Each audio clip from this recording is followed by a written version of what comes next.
మొన్నటి వానకు పొలాలు ఖరాబ్ అయినాయి. కొంతమంది రాసిండ్రు, కొంతమంది రాయలేదు. మాకు ఎంతో కొంత నష్టపరిహారం కావాలి సారు.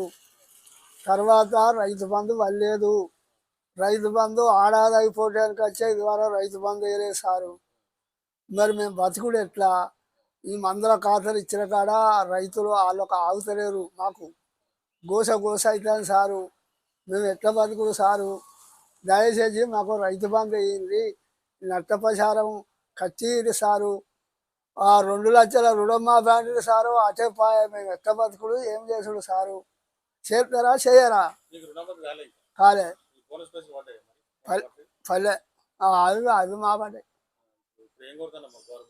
గవర్నమెంట్ను రైతు బంధు వేయాలి, ఈ పొలాలు నష్టపరిహారం కట్టేయాలి.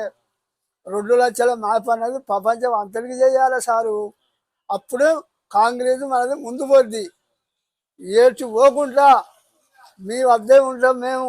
రేవంత్ రెడ్డి సార్ దగ్గర ఉంటాం, ఆయన పాదాల కాడికి మాట్లాడతాం సార్. ఇంతమంది చెప్పినా ఏమని కోటేయలేము మేము. కాంగ్రెస్ తప్ప ఎటుపోం సామి సారు.